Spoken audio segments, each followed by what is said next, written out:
1971 সালের 17 এপ্রিল জামায়াত নেতা আজহারুল ইসলামের নেতৃত্বে পাকিস্তানি বাহিনীর একটি দল রংপুরের বদরগঞ্জের রামনাথপুর ইউনিয়নের প্রায় 10টি গ্রাম ঘেরাও করে। এ সময় গ্রাম থেকে প্রায় 1,500 নারী পুরুষকে ধরে এনে ঝাড়ুয়ার বিলে গুলি করে হত্যা করা হয়। একইভাবে পদ্মপুকুর এলাকায় হত্যা করা হয় প্রায় 1000 মানুষকে।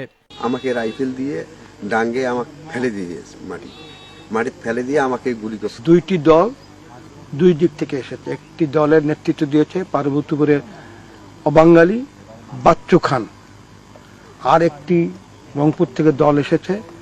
এই দলটিতে নেতৃত্ব দিয়েছে রংপুর জেলায় ইসলামী ছাত্র সংঘের তৎকালীন সভাপতি এবং পরবর্তী সময়ে আলবদর বাহিনীর প্রধান ATM আজহারুল ইসলাম। বদরগঞ্জে যত হত্যাকাণ্ড ঘটিয়েছে, যত আকাম কুকুম হয়েছে, কখনো তিনি সশরীরে উপস্থিত ছিলেন এবং কখনো তার নির্দেশেই এই সমস্ত দুষ্কর্মগুলা সংগঠিত হয়েছে। কালাচাঁদ এবং চিত্তরঞ্জন রায় সহ কারমাইকেল কলেজের 6 শিক্ষককে স্টাফ কোয়ার্টার থেকে আজহারুল ইসলামের নেতৃত্বে ধরে এনে দমদমা এলাকায় গুলি করে হত্যা করা হয়।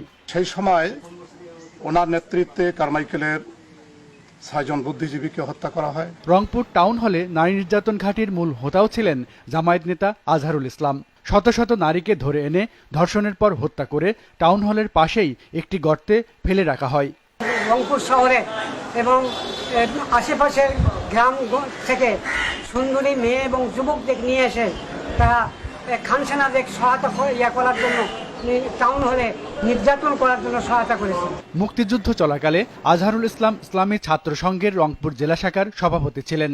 পাশাপাশি জেলার আলবদর বাহিনীর প্রধান হিসেবে এসব হত্যাকাণ্ডে নেতৃত্ব দেন তিনি। Desk report, 21 television.